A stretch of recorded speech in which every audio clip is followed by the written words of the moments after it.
his sorrows, heals his wounds, and dries away his fears,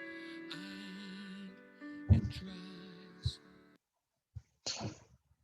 Ora, muito boa noite.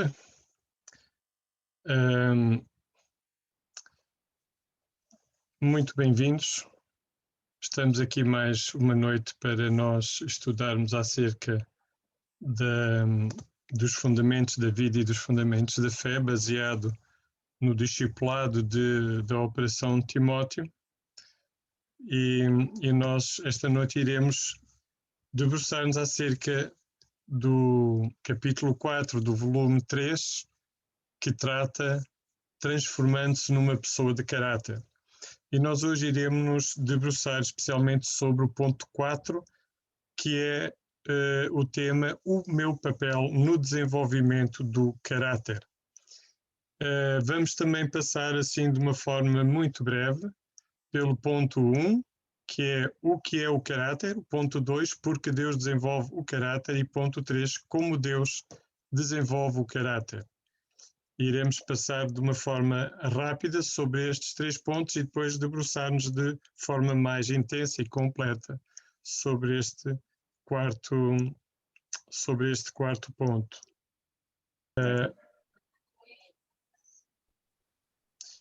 Vamos então continuar com a nossa lição, fazendo uma pequena e breve revisão da semana passada, e este tema tem a ver com o transformando-se numa pessoa de caráter, como já foi dito, e isto eu ia pedir agora o favor do Alexandre, se podia ler esta parte que está sublinhada, se faz favor. Que alguns dizem, o homem fará na presença de Deus aquilo que ele nunca fará na presença dos homens. Walt Harrison, professor da Bíblia. As pessoas precisam de ver o Evangelho e viver em nós, para poderem compreender o que na realidade temos para lhes oferecer. Se o caráter não estiver lá, o nosso conhecimento e competência não farão sentido. E os evangelistas de TV têm o conhecimento e transformaram as suas aptidões numa forma de arte, mas as notáveis imperfeições no caráter de alguns transformaram tudo em palha. Jim Peterson. Tenham paciência. Deus ainda não acabou a sua obra em mim. Isto autoclante. Caráter é como o homem é quando ninguém está a ver. Wayne L. Moody. Isso. Portanto, aqui são algumas observações ou frases ditas por alguns homens de Deus, e que são realmente interessantes neste sentido. Vamos continuar com o nosso estudo. Eu ainda pedi ao Alexandre se podia ainda, se fizer o favor, ainda ler esta parte também. Estamos num mundo de satisfação imediata, uma comida rápida. Queremos perder peso esta semana e ganhar uma fortuna este ano. Queremos isso e queremos agora.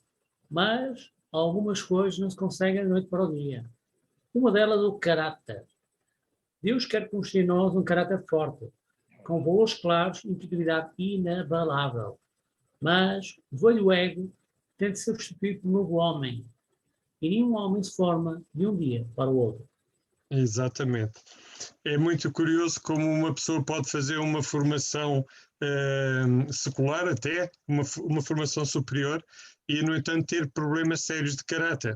Uma pessoa pode fazer até um instituto bíblico e o seu caráter ainda precisa de ser trabalhado durante anos. É uma coisa que não se chega ali se em 2 ou 3 anos ficou completamente moldado e transformado. É algo que é ao longo do tempo. Há coisas que Deus trabalha na nossa vida e transforma de um momento para o outro, vá. Há outras que não. É ao longo dos anos que vamos sendo aperfeiçoados.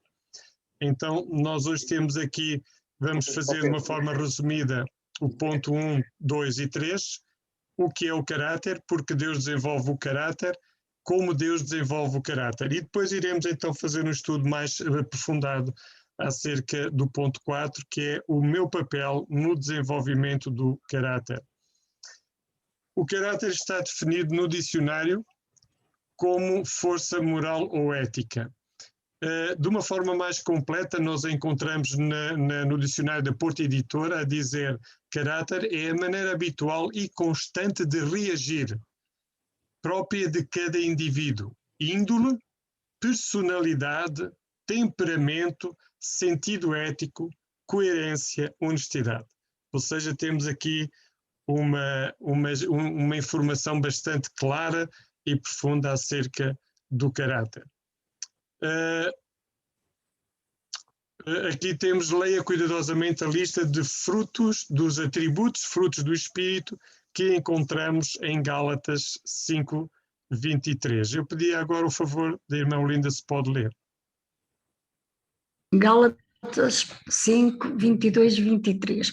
Mas o fruto do Espírito é amor, gozo, paz, longanimidade, benignidade, bondade, fé, mansidão, temperança, domínio próprio. Contra estas coisas não há lei.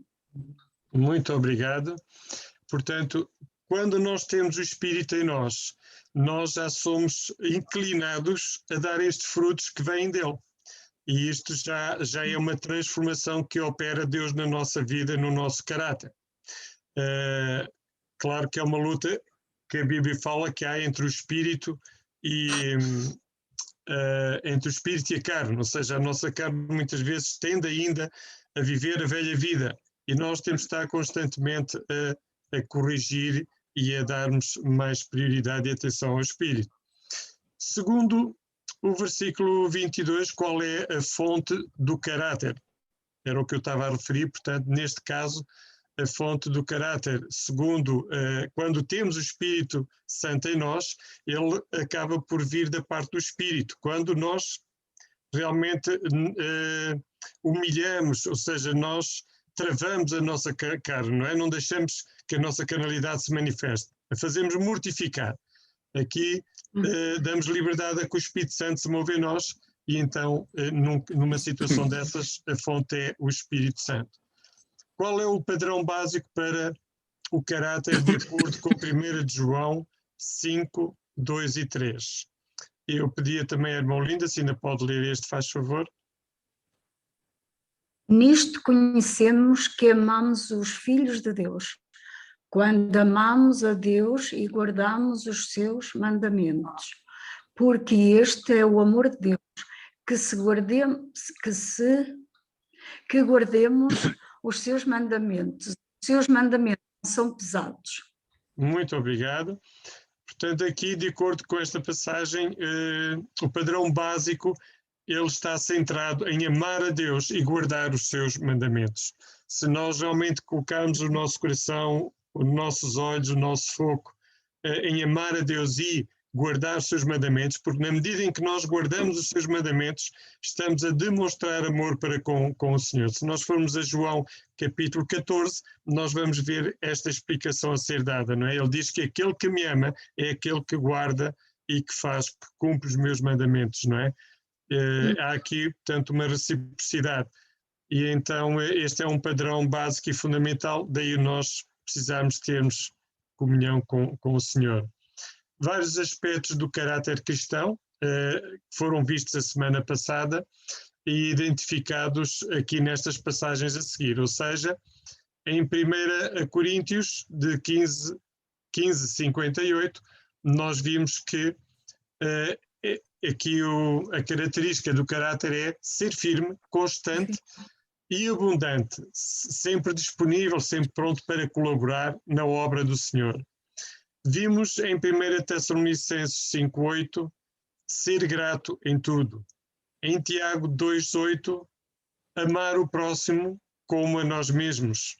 Em Romanos 13:8, nós vimos nada dever a alguém, a não ser o amor com que nos devemos amar uns aos outros.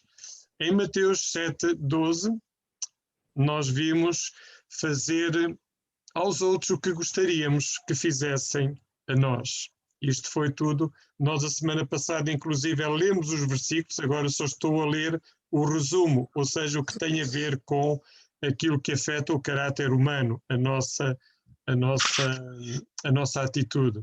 Colossenses 3:13, ser ajuda e suporte para o irmão e perdoar. Em 1 Pedro 5:5, ser sujeito ou submisso, humilde, e humilde significa ser simples, modesto, reconhecer os seus próprios erros, respeitador e acatador, segundo o dicionário da Porta Editora na Infopédia. Então, ser sujeito e sermos humildes é aqui neste versículo de 1 Pedro 5:5, que diz: semelhantemente vós, mancebos, sede sujeitos aos anciãos, e sede todos sujeitos uns aos outros. E revestivos de humildade, porque Deus resiste aos soberbos, mas dá graça aos humildes. Há aqui coisas muito importantes neste versículo. A primeira é a questão da sujeição. Quando diz mancebos sujeitais aos anciãos, é normal que os filhos se sujeitam aos pais, aqueles que estão a trabalhar numa empresa sujeitam-se aos seus diretores, aos seus patrões e por aí fora. Quando falam em sujeitar-nos uns aos outros, tem a ver com, por exemplo, o chefe, o diretor, o pastor, eles devem de ter a capacidade de amar o próximo, de amar aquele que está a servir, e então de os ouvir. E ele deve os ouvir e ouvir a opinião, a sugestão, a recomendação que lhe pode estar a dar, que pode ser de grande valia para a empresa, para o negócio, ou no caso da igreja, para a igreja, não é? Então, esta submissão uns aos outros, evidente que quem está em direção está em liderança, quem está em sujeição é quem está a servir. Mas aquele que está em liderança também deve de servir aquele que está em sujeição, procurando agradar naquilo que ele necessita para poder exercer a sua tarefa melhor ainda e cuidar dele, das suas necessidades, etc. Ele deve de ter uma preocupação em lhe dar formação, em orar por ele, em abençoá-lo, e daí, no fundo, é um cuidar, não é? E depois ele aqui faz esta referência de que Deus resiste aos soberbos, e daí nós precisarmos buscar humildade, andar em humildade na nossa vida. Às vezes as coisas não nos correm bem quando nós agimos com orgulho, e a gente nem se apercebe disso.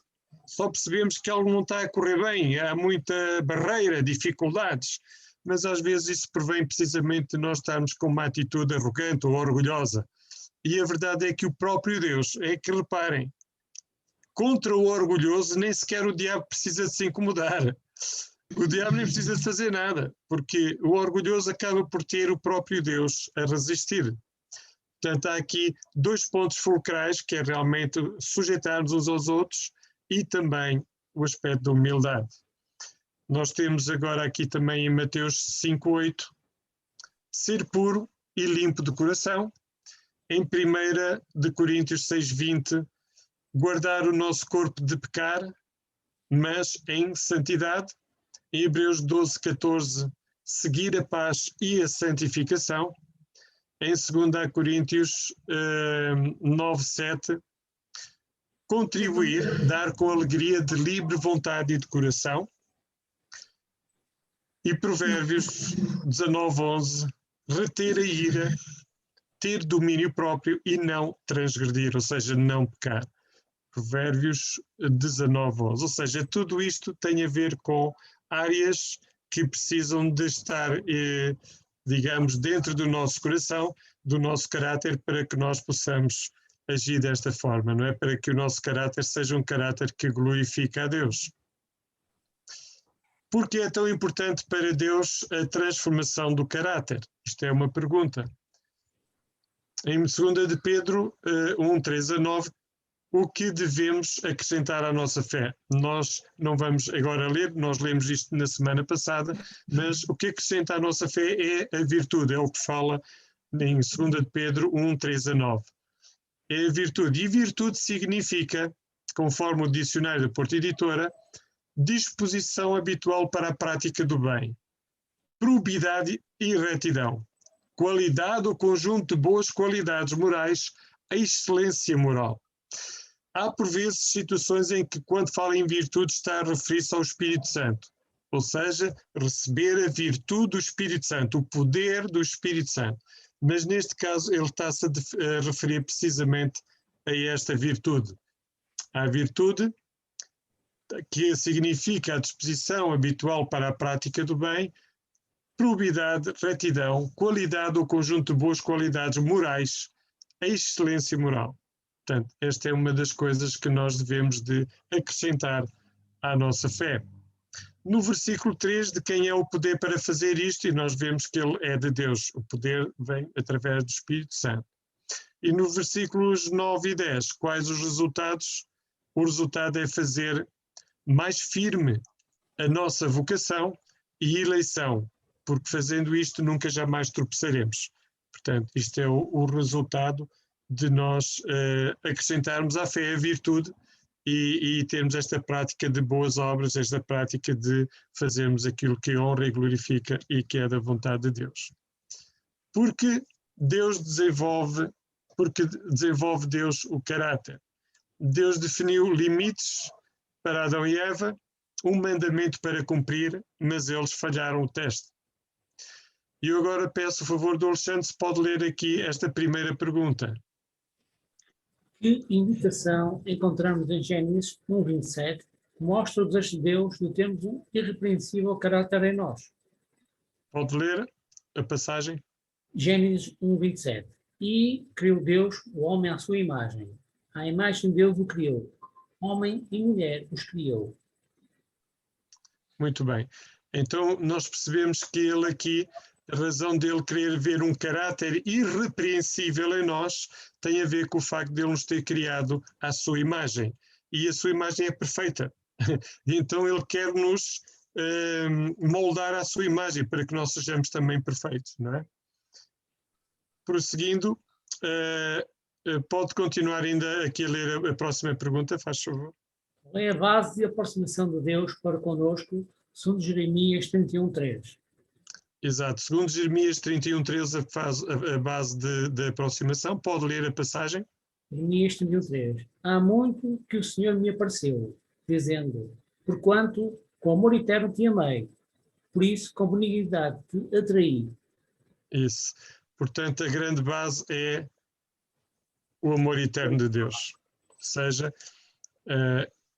a aproximação de Deus para conosco provém deste grande amor de eterno que Ele tem para conosco. Vamos agora à próxima pergunta. Pode ainda ler, irmão Alexandre?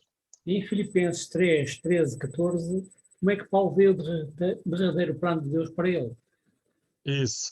E agora pode ler a resposta também? Paulo vê como um alvo a alcançar o prémio da soberana vocação de Deus em Cristo Jesus. Exatamente. Este é dos pontos muito importantes da nossa vida, porque se nós pusermos como alvo o prémio da soberana vocação de Deus em Cristo Jesus na nossa vida, nós iremos resistir muito mais facilmente às tentações que nos surgem aqui no nosso dia a dia.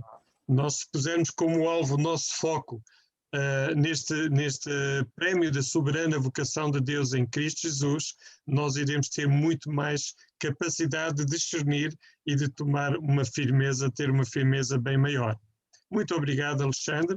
Nós depois temos aqui de onde vem o caráter. Peço desculpa.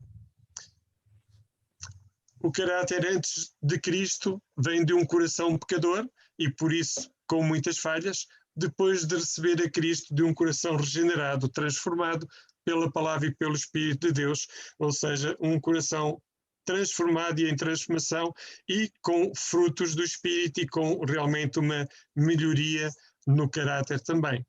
Qual é o resultado do desenvolvimento do caráter? O resultado é a paciência, a experiência e a esperança. E esta não traz confusão. Isto segundo a leitura que nós fizemos a semana passada em Romanos 1:5, Romanos 5:1-5. Portanto, a paciência, a experiência e a esperança, elas são o resultado de um caráter que está em transformação. Como é que Romanos 12:1-2 descreve o processo de construção do caráter? Eu ia pedir o favor da Patrícia se pode ler esta passagem. Tem que ligar isso. Obrigado. Sim. Boa noite. Boa noite, irmão. Boa noite. Boa noite. Rogo-nos, pois, irmãos, pela compaixão de Deus, que apresenteis os vossos corpos em sacrifício vivo, santo e agradável a Deus, que é o vosso culto racional. E não sedes conformados com este mundo, mas sede transformados pela renovação do vosso entendimento, para que experimenteis qual seja boa, agradável e perfeita vontade de Deus. Segundo esta passagem, ela descreve o processo da construção do caráter. E nós temos aqui, eu tenho aqui a resposta já devidamente preparada, que é apresentar o nosso corpo, que está lá no versículo, apresentar o nosso corpo santo e agradável a Deus, não nos conformarmos com este mundo, mas sermos transformados pela renovação do nosso entendimento, e ela vem pela palavra de Deus, não é? Portanto, é isto que nós temos necessidade de estarmos em constante renovação da nossa mente para que o nosso caráter seja transformado. Vamos prosseguir. Nós ainda estamos a fazer a revisão da semana passada. Aqui esta passagem descreve a construção do caráter como 1, modificação, 2, conformação, 3, transformação. Isto é uma pergunta, qual das duas é o que ocorre, o que acontece com o nosso caráter? É de facto o ponto 3, que é a transformação. E ele aqui depois pergunta qual é, na sua opinião, a diferença entre estas 3 possibilidades. E nós temos aqui, e eu vou pedir ainda à Patrícia, se pode ler, se faz favor, a explicação do que é uma destas 3 possibilidades. Modificação, ato ou feito modificar ou modificar-se. Mudança, alteração. Conformação, ato ou efeito de dar ou adquirir uma dada forma ou configuração. Transformação, ato ou feito de transformar, alteração do estado normal, processo gradativo de mudança de estado ou condição. Isso, e claramente aqui dá para perceber que a situação do nosso caso é uma transformação, precisamente que ela é operada em Deus por nós, e nós participamos também buscando fazer aquilo que glorifica a Deus, não é? Aqui é que este processo nos conduzirá, e ele à boa, perfeita e agradável vontade de Deus, conforme aquele versículo que nós lemos antes um bocadinho, não é? Este processo nos conduzirá a esta situação. Depois foi visto aqui 7 elementos que são importantes na nossa transformação espiritual, que é a experiência, a luta, as lutas que vêm à nossa vida, que nós temos que lutar contra as dificuldades, as tentações, enfim. A escritura, que nos dá a capacidade e nos ensina, a humildade, a capacidade para nós ouvirmos os outros, para nós aceitarmos a correção, o Espírito Santo, que opera em nós transformação e nos guia, o autocontrole, o domínio próprio, e a comunidade, ou seja, entre os irmãos, não é? A comunidade também nos ajuda a aperfeiçoar o nosso caráter. O que mais podem fazer os cristãos com maturidade, segundo Romanos 15, 1-2? E aqui a resposta é suportar a fraqueza dos fracos e agradar ao próximo no que é bom para edificação. Eu vou pedir a Patrícia o favor de ler esta passagem. Romanos 15, 1-2. Mas nós que somos fortes, devemos suportar as fraquezas dos fracos e não agradar a nós mesmos. Portanto, cada um de nós agrade ao seu próximo no que é bom para edificação. Exatamente, o que significa que aqueles que já estão mais maduros na caminhada da fé terão, digamos, este tipo de atitude com aqueles que ainda são novatos na fé, não é? Suportar, ter paciência com eles, encorajá-los e procurar agradar-lhes naquilo que é bom para edificação. Vamos prosseguir, isto é tudo a revisão que nós estávamos a fazer. Deus vê os nossos defeitos, mas também se vê Ele próprio em nós.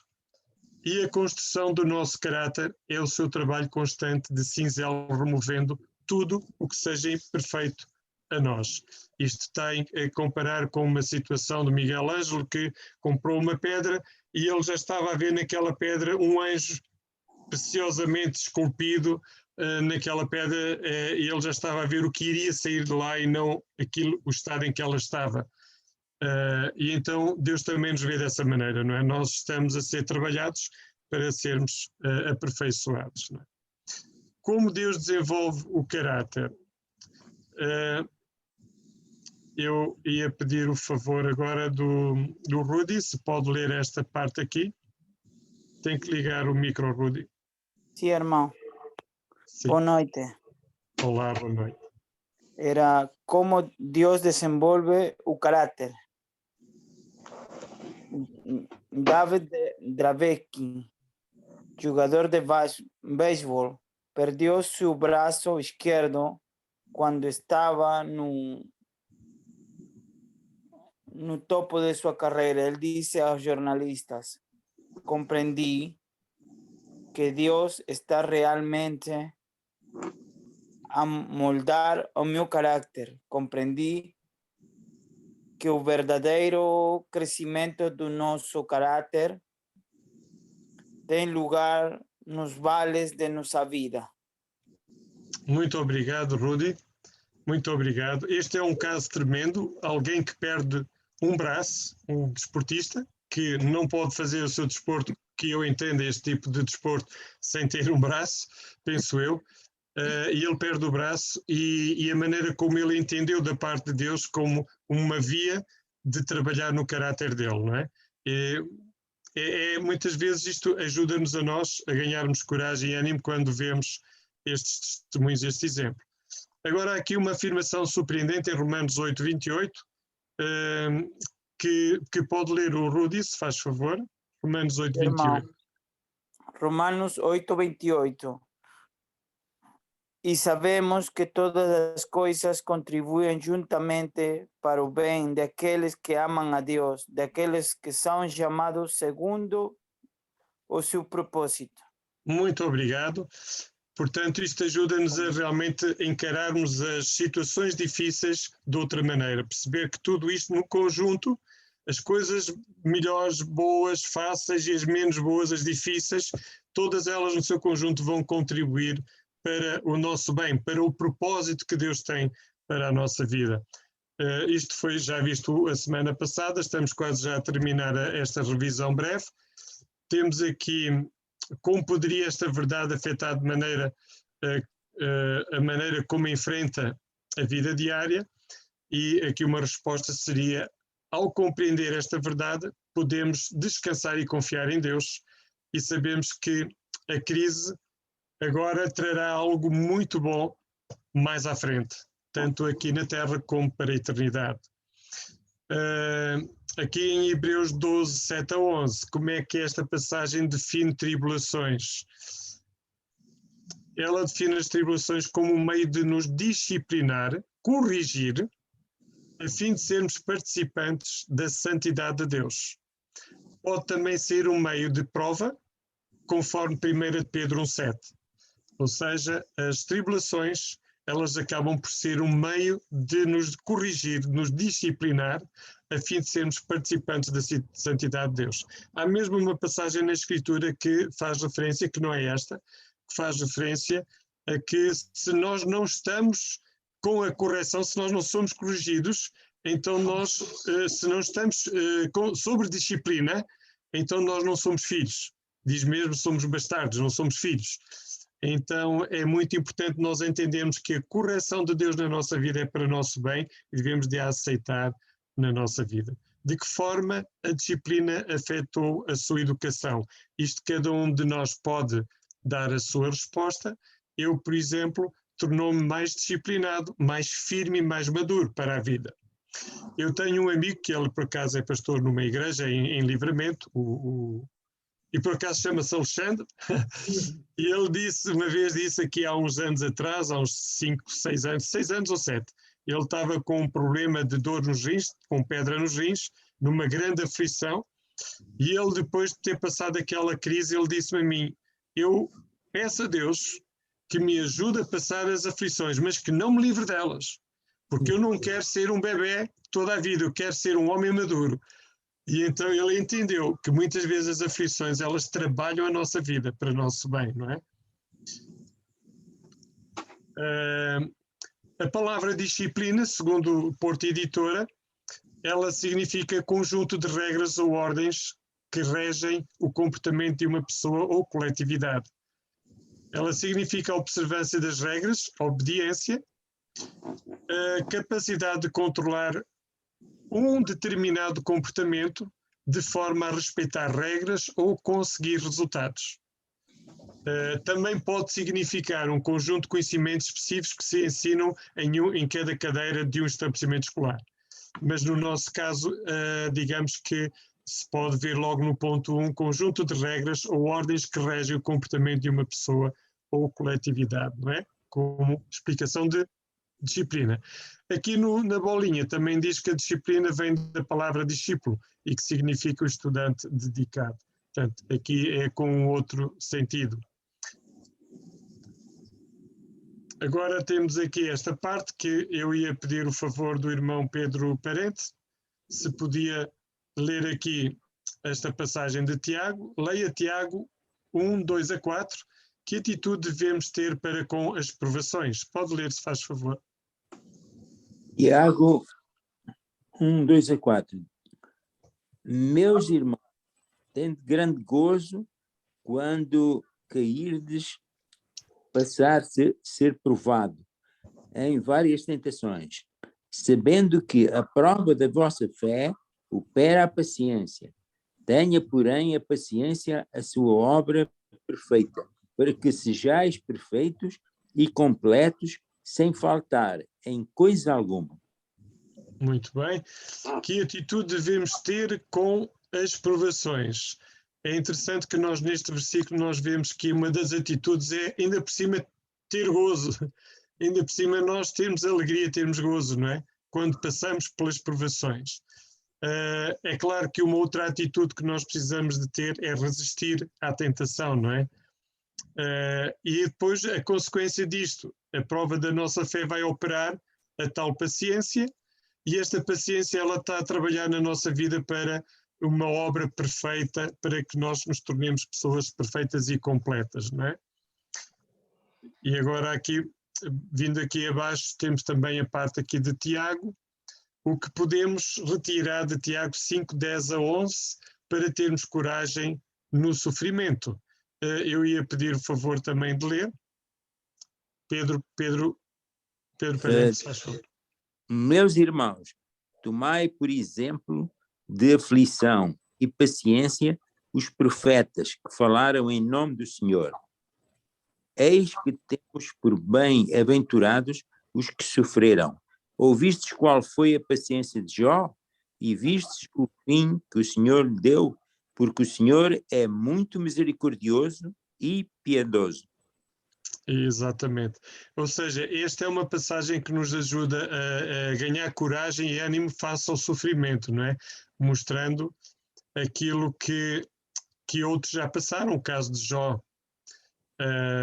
E ele está-nos a mostrar precisamente o exemplo da aflição e da paciência dos profetas que falaram em nome do Senhor, não é? Porque eles passaram grandes perseguições. E ele aqui nos mostra como um encorajamento para nós. E eu pedia também o favor do irmão Pedro ainda ler aqui esta passagem que está aqui do lado direito, a reflexão. Seja o que for que se abata sobre as nossas vidas, seja qual for a sua origem, seja amargo ou doce, Deus pode fazer uso disso como arte, ao moldar-nos à semelhança do seu Filho. Jim Peterson. Exatamente. Há situações, de facto, muito, às vezes, difíceis, mas se nós tivermos os olhos com as lentes de Deus, nós vamos perceber que é algo para nosso bem. E pedi ainda o favor de ler esta parte sublinhada aqui em baixo, irmão Pedro. De acordo. De acordo com Filipenses, capítulo 2, Cristo enfrentou a morte brutal porque era a única forma aceita por Deus para ser feita a expiação dos nossos pecados. De igual modo, pelo sofrimento, Ele está a fazer em nós uma contínua transformação no nosso caráter, no sentido de chegarmos à estatura completa de Cristo. Muito obrigado até aqui. nós vemos que Cristo foi o exemplo e ele não tinha razão para isso, ele não tinha culpa de nada, ele o fez para nos poder salvar, com o propósito de nos resgatar por amor, nos salvar. Ele foi o primeiro que realmente suportou grande ignomínia, grande sofrimento para a nossa salvação. O nosso sofrimento, às vezes há pessoas que dizem: eu estou a pagar isto, ou a sofrer isto para mal dos meus pecados. Nós não pagamos nada dos nossos pecados, porque senão estaríamos condenados eternamente. É Cristo quem paga o preço do nosso pecado. Quando nós passamos por sofrimento, não é para perdão dos nossos pecados, nem é para justificar, nem é por causa dos nossos pecados, é para nosso aperfeiçoamento. Ou seja, muitas vezes Deus usa o sofrimento, as lutas que atravessamos, para nos provar e nos amadurecer e nos tornar perfeitos, para nosso amadurecimento, para nosso aperfeiçoamento, não para que compensemos ou que de alguma maneira possamos justificar os nossos pecados, jamais, não é? Então, vamos entrar no estudo 2, que é o ponto 4. E então eu vou pedir o favor da irmã Olinda, se pode fazer o favor de ler. Pode começar mesmo pelo ponto 4, o meu papel, por aí fora. O meu papel no desenvolvimento do caráter. O caráter é a força moral ou a personalidade ética de cada um. É também a integridade que se tem perante pressões. Conforme vimos, Deus promete desenvolver o nosso caráter. Quando respondemos às dificuldades com esperança, perseverança, uma atitude de resistência paciente, e ainda quando aprendemos com as nossas fraquezas. De facto, o sofrimento em si ajuda a produzir estas características na nossa personalidade, na medida em que nos rendemos a Deus e clamamos a Ele, expressando a nossa dependência e a incapacidade. Hebreus 11, 32 a 40. Esta passagem apresenta uma lista de alguns servos de Deus que se mantiveram fiéis, mesmo quando não viam as suas esperanças realizadas. Descreva a atitude e circunstâncias destes servos. Nós já vamos ler essa passagem. Aqui gosto de salientar esta definição de facto de caráter, como força moral ou personalidade ética de cada um, e também a integridade que se tem perante as pressões. Está muito também bem definido, aliás, nós já vimos atrás. E realmente aqui a questão do sofrimento, está aqui a abordar a questão do sofrimento que contribui para o nosso aperfeiçoamento. Agora aqui a passagem de Hebreus, já agora aqui nesta bolinha diz: o resultado da sua vida será influenciado pelo seu caráter. Isto é muito importante termos esta noção, esta consciência de que o nosso caráter vai influenciar os resultados que nós vamos ter. Se nós formos pessoas que estamos sempre desanimados, sempre a falar mal, por exemplo, sempre a falar mal deste e falar mal daquilo e sempre desanimados, o resultado não vai ser bom. Nós não vamos ter uma vida muito saudável e muito feliz e muito alegre, nem sequer vamos ter pessoas ao nosso redor, porque eles não vão querer estar ao pé de nós. Portanto, o nosso caráter, ele vai de facto levar-nos a resultados. Eu pedi o favor da irmã Olinda de ler aqui. Hebreus 11, 32 a 40. E que mais direi? Faltar-me-ia o tempo contando de Gideão e de Baraque e de Sansão e de Jefté e de Davi e de Samuel e dos profetas, os quais pela fé venceram os reinos, praticaram a justiça, alcançaram promessas, fecharam as bocas dos leões, apagaram a força do fogo, escaparam do fio da espada, da fraqueza tiraram forças, na batalha se esforçaram, puseram em fuga os exércitos dos estranhos. As mulheres receberam pela ressurreição os seus votos, uns foram torturados, não aceitando o seu livramento, para alcançarem uma melhor ressurreição, e outros experimentaram escárnios e açoites, e até cadeias e prisões. 37. Foram apedrejados, cerrados, tentados, mortos ao fio da espada, andaram vestidos de peles de ovelhas e de cabras, desamparados, aflitos e maltratados. 38. Dos quais o mundo não era digno, errantes pelos desertos e montes e pelas covas e cavernas da terra. E todos estes, tendo tido testemunho pela fé, não alcançaram a promessa.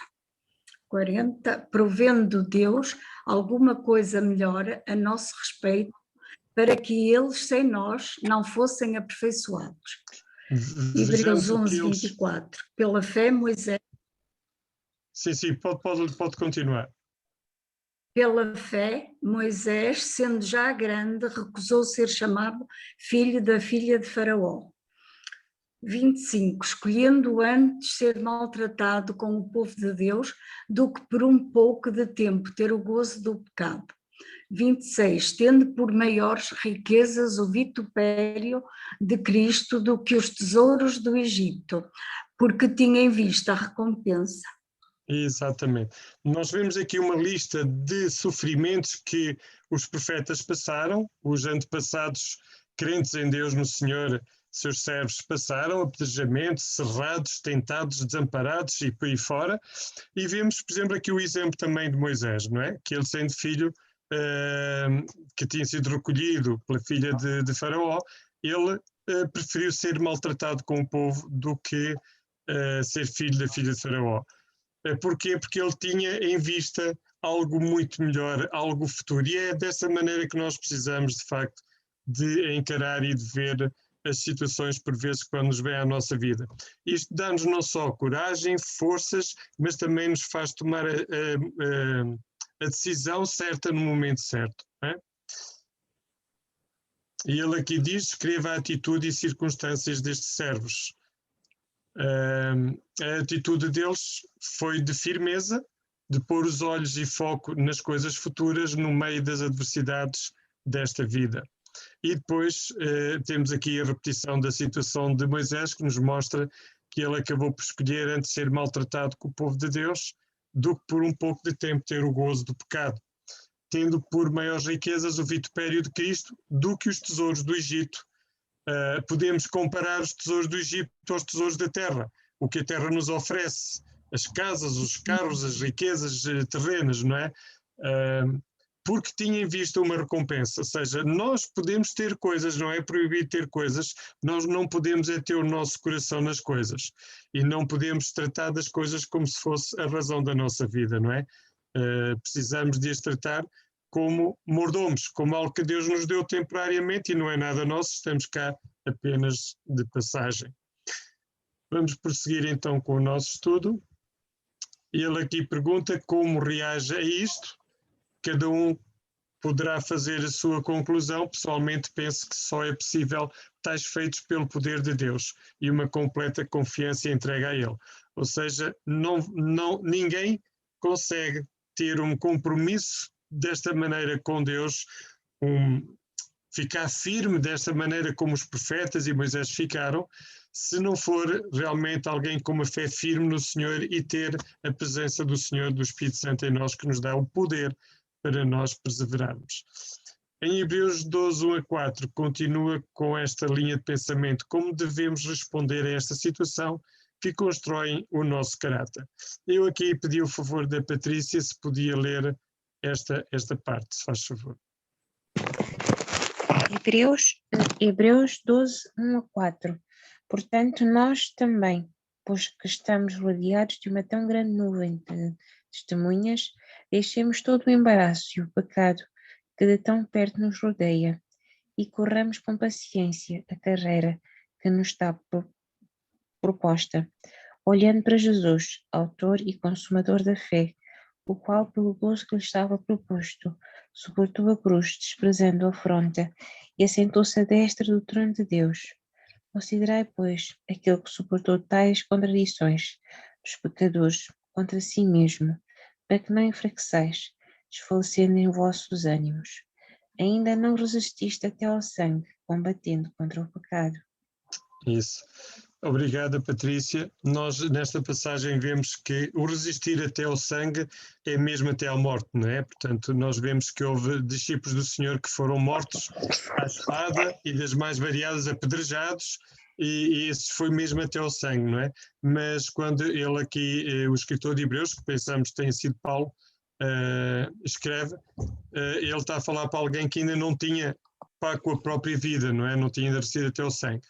Mas ele aqui está a encorajar, e é fantástico como ele encoraja dando o exemplo do Senhor Jesus e como ele mostra como é que Jesus, ele tirou vitória naquilo tudo. Porquê? Porque ele desprezou toda aquela afronta, porque ele tinha o seu foco no que vinha depois, não é? E então por isso é que ele nos encoraja a nós corrermos com paciência a carreira que nos está proposta. Jesus assim, ele desprezou a afronta e assentou-se à destra de Deus, do trono de Deus. E depois este é o grande exemplo para que nós possamos também suportar as contradições e as lutas que nós temos aqui na nossa vida. Continua com essa linha de pensamento, como devemos responder a situações que constroem o nosso caráter. E então deixar todo o embaraço e o pecado que tão de perto nos rodeia e correr com paciência a carreira que nos está proposta, olhando para Jesus, autor e consumador da fé. Já uma vez alguém me disse a mim, mas eu passei isto e passei aquilo, você nem imagina o que é que aquela pessoa me fez de mal. E eu disse-lhe, olha, efetivamente eu nunca passei por essa situação, mas se olhar para Jesus, vai ver que aquele que não tinha pecado, não tinha razão de passar nada, passou por muito pior que você passou. E é em Cristo Jesus que você vai buscar forças para perdoar e para seguir adiante com a sua vida. E realmente Cristo é o grande exemplo, não é? O princípio-chave é dado em Colossenses 2, 6 e 7. Peço o favor da Patrícia ainda ler esta parte também. Colossenses 2, 6 a 7. Como, pois, recebeste o Senhor Jesus Cristo, assim também andai nele, arraigados e edificados nele, e confirmados na fé, assim como foste ensinados, nela abundando em ação de graças. Então, aqui o princípio que nos é dado aqui em Colossenses 2, 6 e 7, quer responder, Patrícia? O princípio é andar no Senhor, nos princípios. Exatamente. Exatamente. E também penso que pode-nos a construir a nossa vida, os nossos planos, aquilo que nós queremos, também nos princípios do Senhor. Portanto, tudo aquilo que nós quisermos fazer que seja arraigado e edificado nele. Exatamente, exatamente. Esse é um princípio muito grande, é que nós estejamos firmados, apegados, arraigados, edificados nele, sem dúvida nenhuma. Andarmos nele, andarmos em Cristo, andarmos na palavra, assim como fostes ensinados nela abundando com ações de graças e sermos gratos. É exatamente isso, Patrícia, muito obrigado. Como adquirir este caráter? Eles demonstram aqui três formas: através de Deus, diretamente, através da manifestação de Deus, através das nossas escolhas, ou seja, nós temos muitas vezes que fazer escolhas e temos que saber tomar a escolha certa, a decisão certa, e também através de outros, que significa dos irmãos ou outras pessoas que nos ajudam a aperfeiçoar o nosso caráter. E temos aqui Deus a trabalhar. Eu pedi o favor, o Cristóvão, podes participar. Cristóvão, estás disponível? Posso. Claramente. Esta é a parte melhor, é Deus a trabalhar. É bem feito. Quando é Deus a trabalhar, o trabalho é bem feito. É verdade. Diz assim: o maior desejo de Deus é preparar-nos para uma eternidade com Ele. Ele utiliza o seu poder sobrenatural, circunstâncias e pessoas neste processo de moldar o nosso caráter. Yeah. Diz ali em Romanos 5, 3 a 5. Qual é o processo para aperfeiçoar o nosso caráter? Diz assim, e não somente isto, mas também nos gloriamos nas tribulações, sabendo que a tribulação produz paciência. E a paciência, a experiência, e a experiência, a esperança. E a esperança não traz confusão, porquanto o amor de Deus está derramado em nossos corações pelo Espírito Santo que nos foi dado. Portanto, é tão interessante que este versículo traz-me à memória uma história muito engraçada, que de algum modo ilustra que era uma irmã que era crente, mas o marido não era crente. E ela ia falar com o pastor e dizia: irmão, peço ao Senhor para me dar paciência. Para me dar paciência. E então, cada vez mais ela tinha tribulação, mais dificuldade tinha com o marido. Até que fiquei com um outro pastor mais experiente e disse: irmão, eu tenho este problema assim. E o outro pastor ora eu estou a orar ao Senhor para me dar paciência. E o pastor mais sénior, mais experiente, disse: pois, irmã, sabe que você está precisamente a pedir tribulação. Você, quando pede experiência, Deus vai lhe mandar tribulação. É interessante, não é? É verdade, é verdade. Bom, era bom que ele se convertesse, não é? E isto acontece. A mulher e o marido salva o cônjuge com a paciência, não é? Pelo testemunho, sem dúvida. Aqui o processo de aperfeiçoar que encontras aqui nestes versículos, de aperfeiçoar o nosso caráter, eu penso que ali,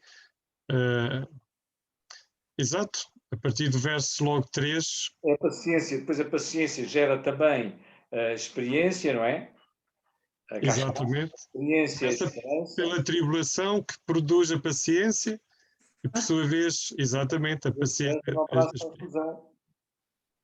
Exatamente. Está derramado em nossos corações pelo Espírito Santo que nos foi dado. Eu chamo particular atenção, foi no versículo anterior que a Patrícia leu, a importância das ações de graças. Há muita gente que não sabe o que é ações de graças. Ações de graças é agradecimento, aliás, o Agostinho disse. É ter a noção permanente de que as pequenas coisas são razões para estarmos gratos e alegres.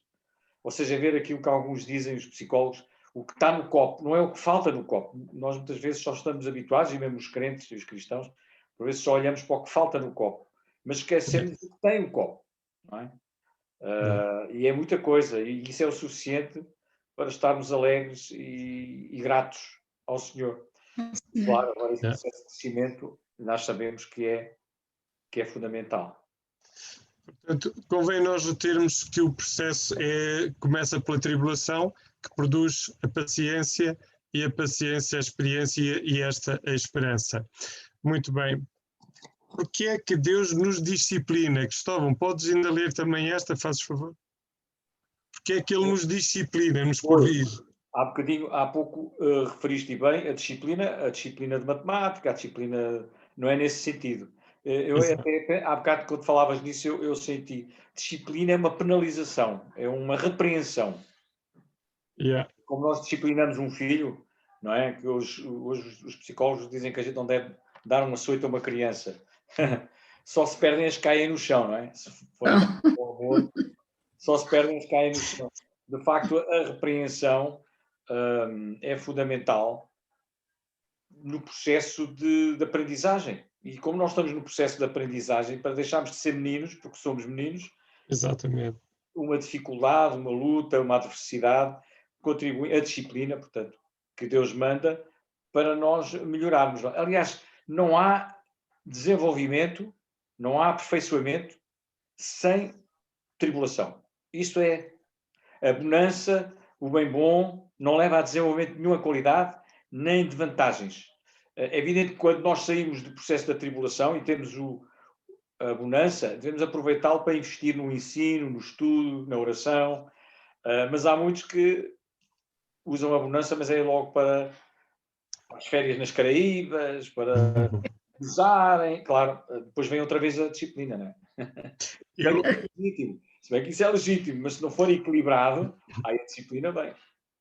Eu tenho às vezes dado o testemunho da minha situação, que aos 30 anos de idade eu entrei numa crise financeira que só saí dela já aos 50 anos de idade, ou seja, andei 20 anos ali a navegar na dificuldade e nos apertos. Até ali tinha tido 6 anos dourados, uma vida sempre crescente, a ganhar bem, a viver bem e por aí fora. E a partir dos 30 anos as coisas apertaram.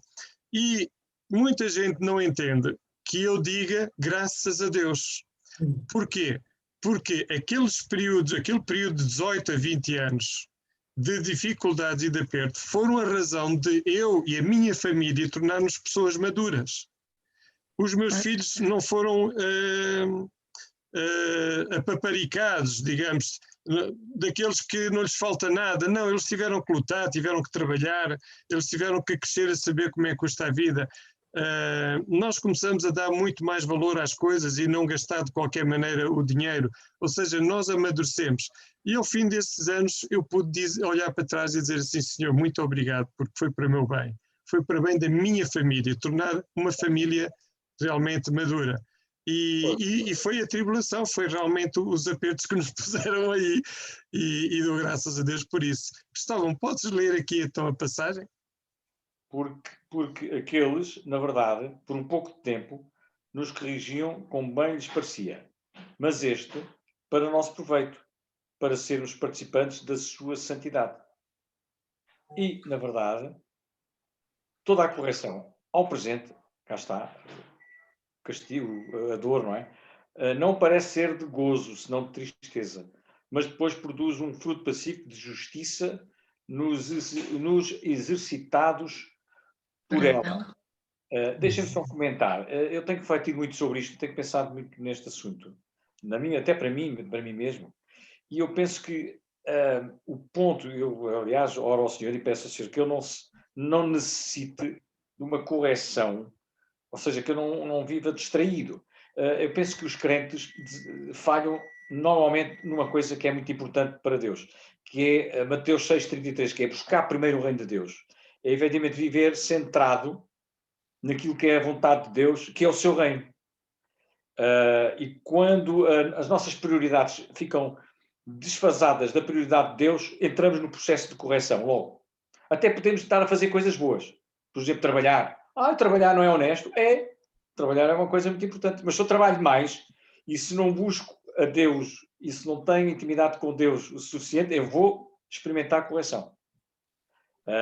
Toda e qualquer atividade que nos afaste de Deus vai ser motivo de correção. Se nós estivermos sempre sintonizados, ligados ao Senhor, em oração, em comunhão, na leitura da palavra, no espírito, não é? No agradecimento, porque Deus não é um Deus que tem prazer em estar permanentemente a castigar, não é? Claro. Ele não está permanentemente a castigar. Porque se nós deixarmos de ser meninos, ele deixa-nos de castigar. Claro, de corrigir, deixa de nos leva corrigir. logo com uma correção em cima. Não, isso não é verdade. Deus é como diz há pouco, foi dito, Deus é imensamente misericordioso. E se calhar às vezes o mal nunca é mal, porque Deus nunca falha. É a misericórdia de Deus que é tão grande que o homem afasta-se, quando dá por ela, tem que entrar a disciplina e depois é dolorosa, não é? Pois. É verdade. Mas aqui a pergunta é, porquê é que Deus nos disciplina? Eu penso que a resposta está logo ali na parte final. Ele disciplina-nos...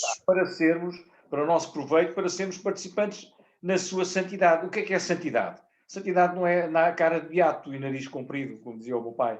Santidade é separação. Santidade, ser santo, é ser separado. Cá está. Se eu tiver, há bocado líamos a renovação da nossa mente, não nos conformemos com este mundo.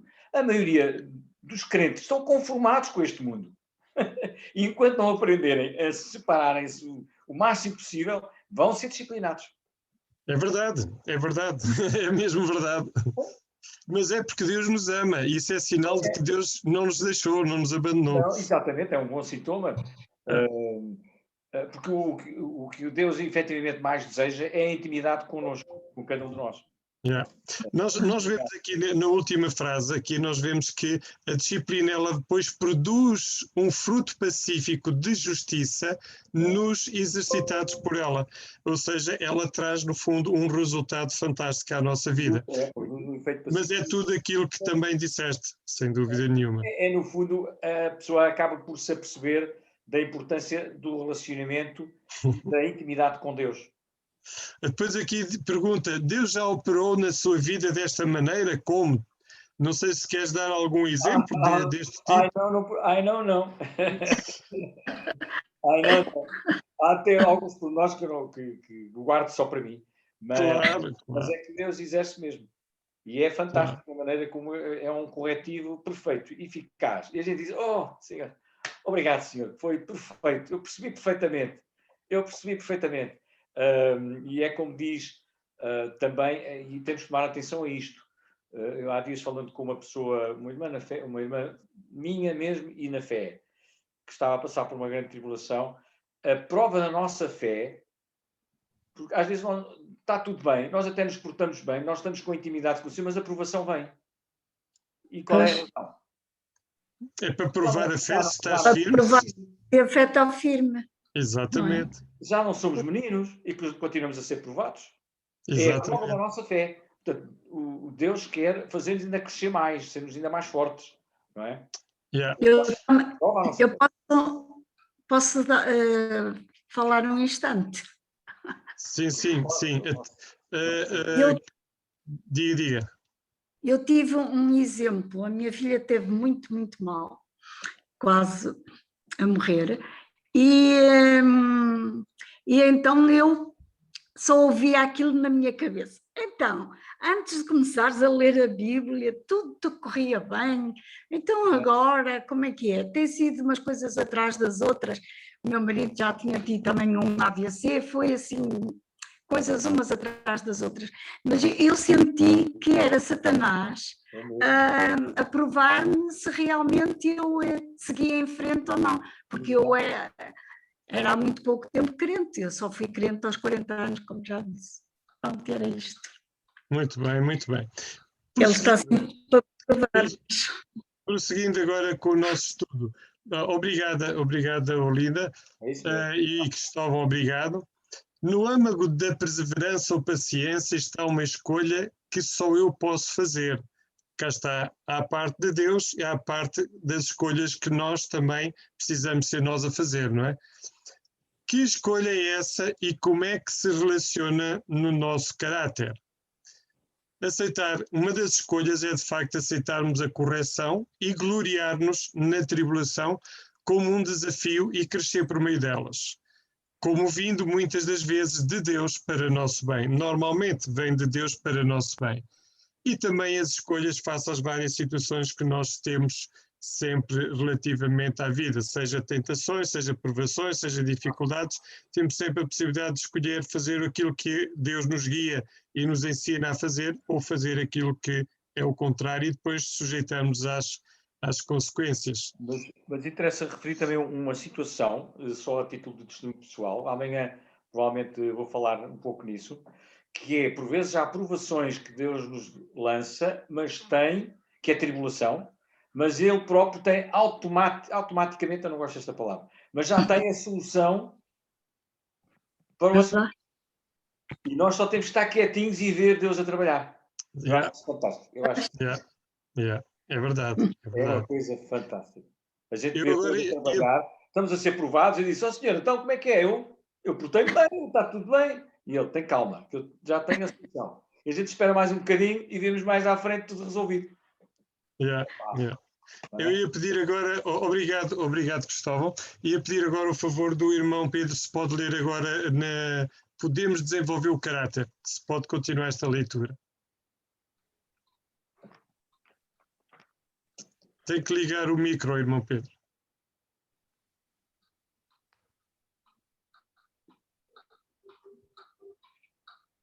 Só enquanto o Pedro liga, é aqui que se aplica aquela situação de que Deus não nos dá aprovações acima das nossas forças, mas dá escape, não é? Exatamente.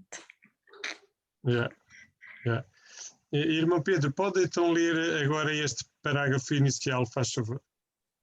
Pois, mas é que eu não tenho, isto aparece aqui, acabei de falar com uma circunferência laranja. Seu microfone está ativado, mas isto não está a funcionar, ó, não aparece nada no meu ecrã. Então eu vou pedir o favor do irmão Alexandre, se pode ler, pode ser? Obrigado, irmão Pedro, desculpe lá, obrigado. Não, fiquei sem sistema, não sei porquê. Podemos desenvolver o caráter por um plano de autoaperfeiçoamento. Ou podes desenvolver um caráter piedoso em 3 lições fáceis. O que diz Gálatas 5, 22, 23 e João 15, 5 sobre a fonte do poder para o desenvolvimento do caráter. Gálatas 5, 22. Mas o fruto do Espírito é amor, gozo, paz, longanimidade, benignidade, bondade, fé, mansidão, temperança. 23. Contra estas coisas não há lei. João 15, 5. Eu sou a videira, vós as varas. Quem está em mim e eu nele, esse dá muito fruto, porque sem mim nada podeis fazer. Isso. Portanto, ele pergunta aqui qual a fonte de poder para o desenvolvimento do caráter. Estar em Cristo, na palavra, cheio do Espírito Santo. Yeah. Esta é a grande base, fonte de poder. É engraçado que ainda hoje o irmão Pedro Parente também pôs algo deste género no WhatsApp, realmente como via de transformação do nosso caráter. E de facto é mesmo uma obra de Deus em nós. Pode continuar aqui a leitura, se faz favor. Outro princípio de desenvolvimento do caráter é a perspectiva do tempo. Se nos concentrarmos num espaço de 70 anos, então a nossa tendência é entrarmos em pânico e sentirmos medo. Mas, se olharmos através de uma lente de perspectiva eterna, 12, 300, 1000 anos, a partir de hoje, ajuda-nos a colocarmos os problemas e experiências presentes na perspectiva correta e a compreendermos que Deus está a trabalhar com o seu plano interno em nós. Agora, aqui, ok. Nesta bolinha, pode ler? Perseverança ou paciência significa literalmente suportar o peso de... Suportar o peso de tribulações, não é? É isso. O peso de tribulações. Aqui o plano eterno de Deus é de facto a nossa conformação ao Filho, a sermos semelhantes ao Filho. Eu tinha aqui a passagem, mas nós não vamos ler porque o tempo é escasso. Efésios 1, de 3 a 11. Depois, quem quiser poderá ver.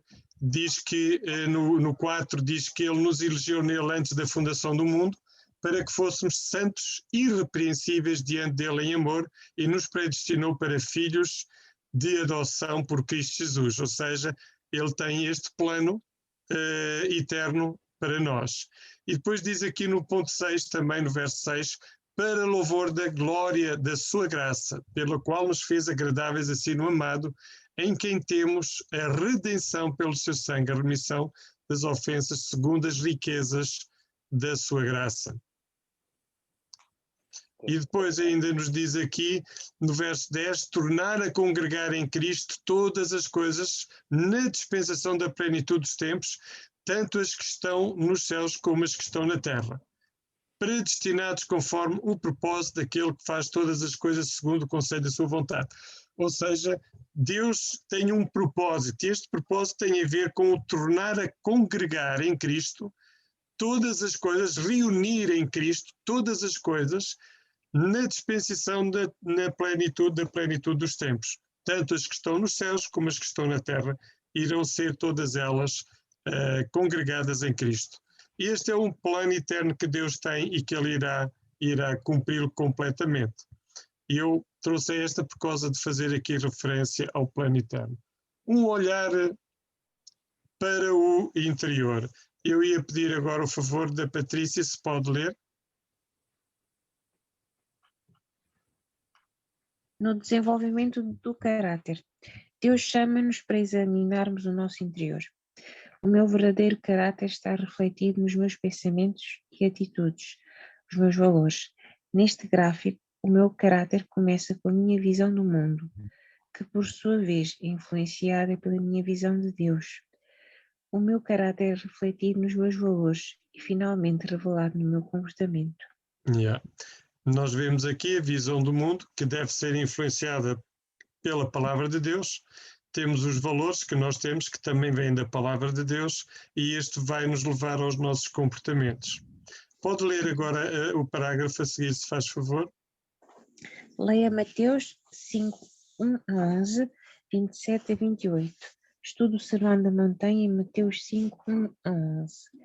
Em ambos os casos, Jesus começa com um padrão existente e olha mais fundo, por baixo da superfície. O que revela a preocupação de Jesus com a atitude e com a ação nestes versículos. Isso.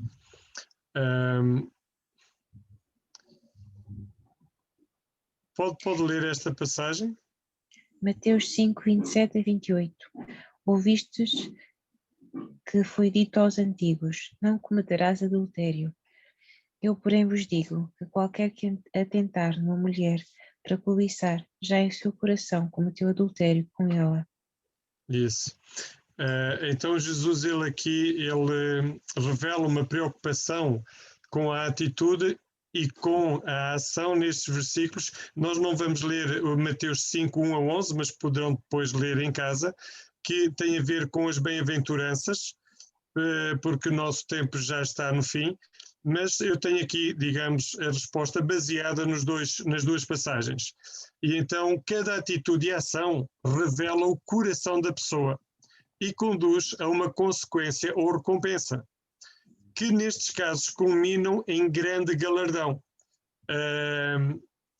Nestes casos anteriores relativamente às bem-aventuranças, porque Jesus está a dizer: bem-aventurados os pobres de espírito, bem-aventurados os pacificadores, porque verão a Deus, bem-aventurados os que choram, porque serão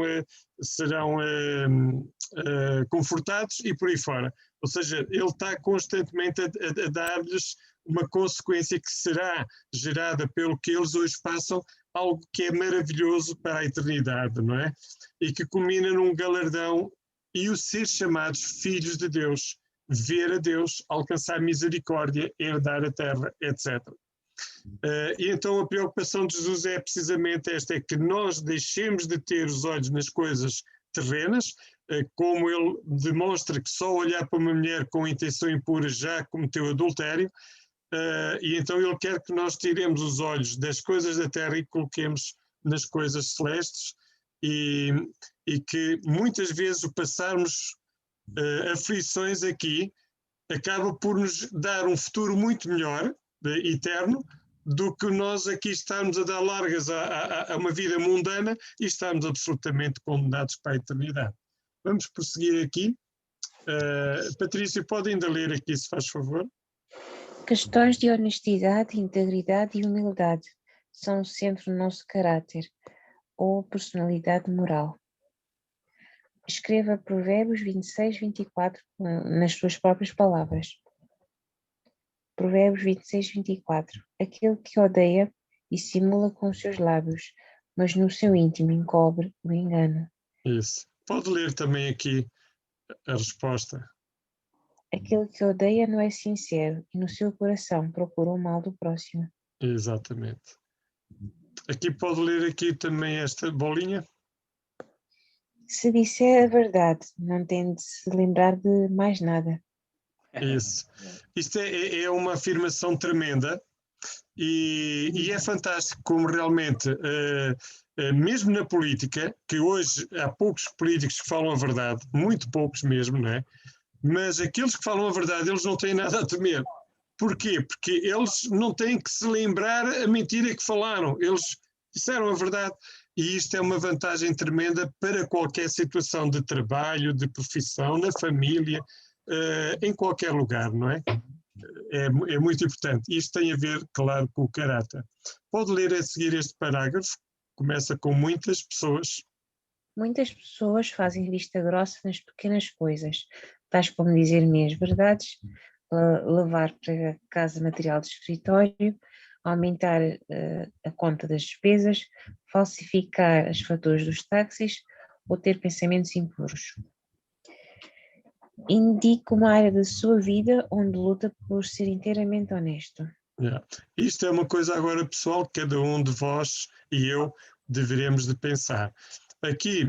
Eles aqui faziam a pergunta se nós concordamos com esta afirmação. E eu aqui tinha comentado sim, é verdade. Eu concordo que esta é uma triste, subtil e enganosa realidade. A gente às vezes facilita nas pequenas coisas achando que aquilo não faz mal nenhum. E faz, não é? Que é a raposinha faz mal à vinha, ou seja, as pequenas coisas elas vão roendo até que se tornam grandes, não é? E diz que indica uma área da sua vida. Pronto, aqui essa área pode ser mentirinhas, pode ser faturas falsas, pode ser fuga a impostos, pode ser esconder erros, falhas e pecados, dar tempo ao que não edifica, pode ser gastar dinheiro inutilmente em prazeres esquecendo os necessitados, enfim, ver e ouvir até coisas que Deus não aprova, ou seja, qual é a área de luta da sua vida que precisa de ser, digamos, trabalhada, não é? Como lidou com essa área no passado?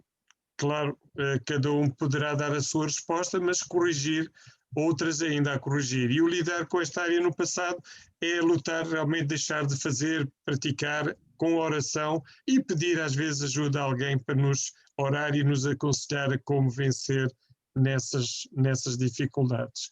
Patrícia, pode ainda ler esta parte, se faz favor. Se se sente derrotado pelos esforços passados e presentes que tem feito nesta área, talvez possa ter necessidade de olhar mais fundo para algumas questões de raiz que possam estar a embaraçá-lo, tais como medo de rejeição, medo de falhar, irritação contra Deus, amargura, etc.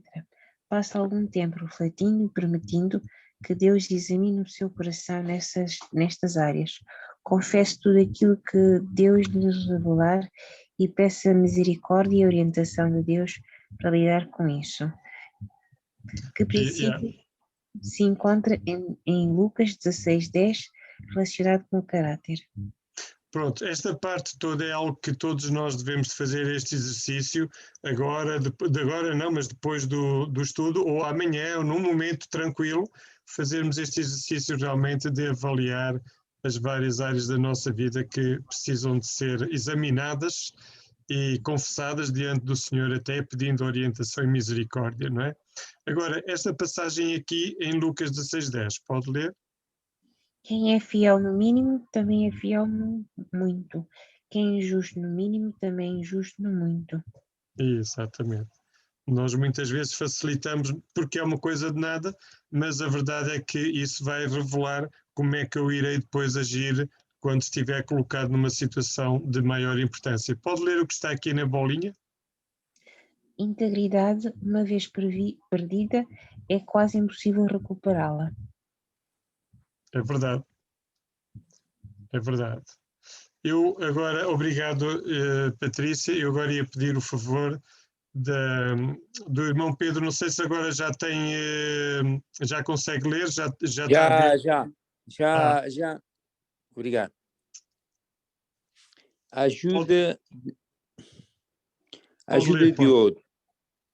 No desenvolvimento do caráter, para além da ajuda de Deus e das nossas próprias escolhas, será útil conseguir a ajuda de outros que o farão ser responsabilizado pelas suas ações e atitudes, principalmente aquelas com que luta. Patrick Molley, o homem de hoje, define a prestação de contas como ser regularmente responsabilizado por cada uma das áreas importantes das nossas vidas perante pessoas competentes. Isso, ou seja, isto tem a ver com... Dê-me só um momentinho, irmão Pedro. Isto tem a ver com nós buscarmos alguém que é íntegro, de confiança, maduro e com quem nós partilhamos as nossas dificuldades e a quem nós prestamos contas, no sentido de explicamos em que situação estamos. Estamos já a ter vitória, não estamos? Pedimos oração, pedimos orientação e encorajamento.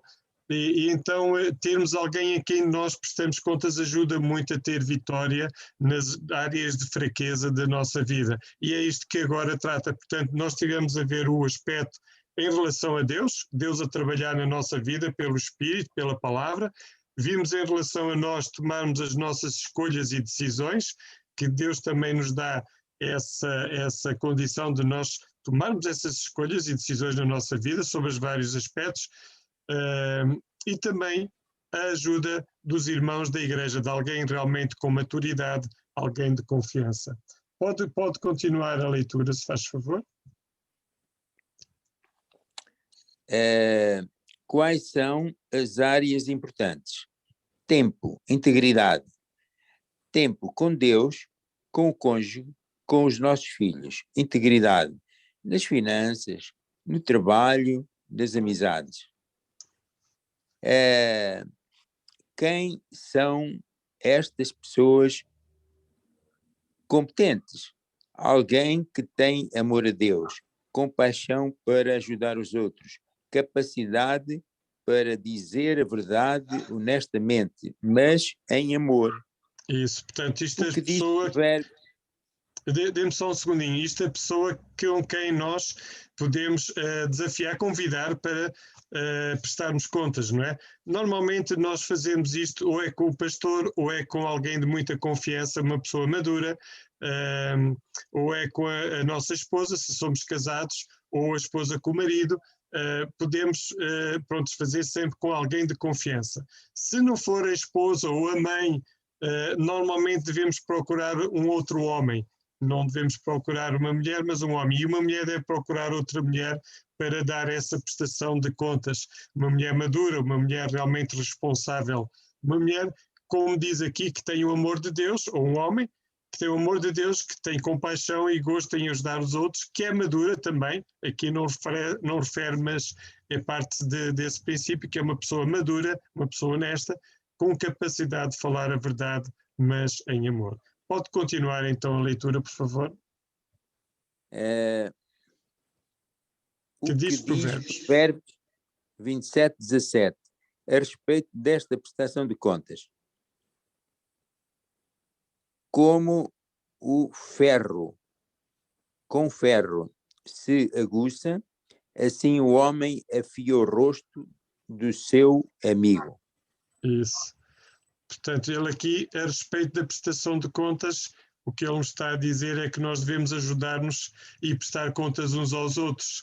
Claro que devemos procurar alguém honesto e íntegro e maduro com quem fazê-lo e, preferencialmente, da mesma fé, naturalmente, lógico, e do mesmo sexo, a menos que seja esposa, marido, mãe ou pai. Foi aquilo que eu há bocadinho estava a referir. Pode ler a seguir. Tem alguém que o ajude a manter-se responsabilizado? Alguém que lhe faça as perguntas difíceis? Porquê? Por que não? Exatamente, isto é naquele sentido de prestar contas, não é? Cada um de nós dará a resposta e deverá procurar essa pessoa. Eu, pessoalmente, no meu caso, frequentemente, claro, é com a minha esposa ou até com o meu filho. Eu já tenho um filho que é pastor, tem 38 anos, e por vezes com o meu filho ou com a minha filha e com a minha esposa é com quem eu geralmente mais presto contas. Naturalmente que na empresa presto contas aos meus irmãos, que somos administradores da empresa e prestamos contas na administração, mas em situações pessoais fazemos assim. Cada um deve de pensar e ver como está a fazer e se não tem, procurar ver se orar a Deus para Deus dirigir em desenvolver uma forma de prestar contas, não é? Cito duas razões porque achamos difícil esta espécie de relacionamento. Eu coloquei aqui, por exemplo, algumas das razões é o orgulho, é a vergonha das pessoas se expor e também da falta de confiança, não ter confiança com alguém. Também achamos que todos têm falhas, por isso toleramos as nossas, é outra razão. Outra possibilidade é nós não vermos as nossas próprias falhas. Eu não faço mal a ninguém, eu até sou uma pessoa humilde e sou orgulhoso, por exemplo, enfim. Também o acharmos que não precisamos de correção, pois somos adultos e sabemos, supostamente, não é? Bem o que nós queremos e conhecemos as nossas fraquezas, sem por vezes ter vontade de as trabalhar. Portanto, estas são algumas das várias razões que levam as pessoas a não trabalhar o seu caráter e a sua situação de vida. Segundo Jeremias 17:9, porque precisamos ser responsabilizados. 17:9 diz: enganoso é o coração mais do que todas as coisas e perverso quem o conhecerá. Ora, porque é que nós precisamos ser responsabilizados? Porque o nosso coração é enganoso e tende-nos muitas vezes a nos enganar. E por isso nós precisamos de caminhar com mais alguém e não sozinhos e prestar contas, enfim. Irmão Pedro, pode ler ainda esta parte aqui final? Prestação de contas, aqui e agora, é importante porque Deus, no fim, vai responsabilizar-nos por tudo o que dizemos e fazemos.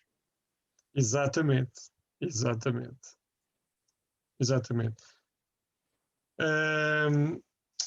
Aqui esta parte eu vou só ler aqui o que é que está aqui. Exato. É uma realidade que arriscamos a cozer em lume brando até morrer como uma rã. Quer dizer, nós quando temos uma vida de facilitismo e de alguma firmeza ou até mesmo alguma rigidez, honestidade, integridade, nós acabamos por começar a facilitar, a cometer um erro, uma falha, e é como uma rã que a gente mete o lume brando e ela começa a cozer, ela não dá conta nem sai da panela fora, não é? Em Eclesiastes 10:1 diz assim: assim como as moscas mortas fazem exalar mau cheiro e inutilizar o unguento do perfumador, assim é para o famoso em sabedoria e honra um pouco de estultícia. Vejam só, um pouco de estultícia pode fazer com aquela pessoa que tinha fama de sabedoria perder toda aquela fama e ficar mal perante as pessoas. A boa fama pode perder-se em minutos e ser desconsiderado tudo aquilo que se fez de bom. Portanto, no fundo, é a consequência de um caráter que não é trabalhado e por muito que nós nos esforçamos por ter um bom testemunho, se nós não trabalhar o caráter, podemos depois ver tudo perdido, aquilo que se trabalhou ou quisemos ser exemplo durante anos, não é? Eu ia pedir o favor do Alexandre, se pode ler, por favor, agora estes 2 parágrafos, que eu creio que estamos mesmo a chegar ao final. Vivendo acima da mediocridade. Apesar de tentar deitar-nos abaixo, o mundo falhará quando se trata do povo de Deus. Deus tem coisas especiais planeadas para nós. Ele quer que sejamos inflexíveis na integridade, maduros na sabedoria, cheios de amor, inesquecíveis no caráter, em resumo, a mesma imagem de Cristo. Enquanto o Pai nos talha, o ciselo pode ser doloroso, mas o alvo da semelhança de Cristo vale a pena. Ao começarmos a mudar, o mundo muda também. Aconselhamos a ler Como Viver Acima da Mediocridade, de Charles Swindoll. Não que já a tenha alcançado, ou que seja perfeito, mas prossigo para alcançar aquilo para o que fui também preso por Cristo Jesus. Irmãos, quanto a mim, não julgo que eu haja alcançado, mas uma coisa faço e é que, esquecendo das coisas que atrás ficam e avançando para as que estão diante de mim, prossigo para o alvo, o prémio da soberana vocação de Deus em Cristo Jesus. Filipenses 3, 12, 14. Isso, obrigado. Portanto, em meio de tribulações, nós precisamos de continuar a caminhar em direção ao alvo. E nós vimos aqui no parágrafo anterior que este alvo da semelhança de Cristo vale de facto a pena de nós passarmos por esta dolorosa transformação que faz parte. Nós vamos agora passar aqui, eu vou pedir ao Rudy se pode hoje concluir a nossa reunião com esta leitura do versículo que somos desafiados a memorizar para hoje. Rudy, pode fazer o favor de ler? Irmão, bom, sim. Transformado, não conformado. Romanos, versículo 12, del 1 al 2. Rogo vos, pois, irmãos, que apresentéis os vossos corpos em sacrifício vivo, santo e agradável a Deus, que é vosso culto racional, e não vos conforméis com este mundo, mas transformai-vos pela renovação de vosso entendimento, para que experimenteis qual seja a boa, agradável, perfeita vontade de Deus. Muito obrigado. Isto é de facto 2 versículos de ouro neste sentido que nós temos estado a estudar, esta grande importância de nós renovarmos a nossa mente e não nos conformarmos com o mundo e apresentarmos nossos corpos em sacrifício vivo, santo, agradável a Deus. Eu peço desculpa de hoje nos termos alongado um pouco, nós também tivemos que atrasar um pouco à espera que fossem entrando alguns mais irmãos e esperando que mais entrassem. Acabamos por já começar com o estudo já 15 minutos ou 20 minutos quase depois. Obrigado pela vossa participação, por terem escolhido estar aqui no estudo bíblico e não na bola. A gente já vai daqui a pouco saber o resultado e não sofremos, não tivemos ali a sofrer. E eu vou Amém. pedir ao irmão Cristóvão, favor de terminar com a oração e depois, quem quiser, podemos ainda ficar mais alguns minutos falando alguma questão que alguém queira partilhar. Mas íamos concluir o estudo com a oração. Por favor, Cristóvão. Tens que ligar o micro. Amém. Senhor nosso Deus eterno Pai, muito obrigado, Senhor, por este bom tempo que nos destes.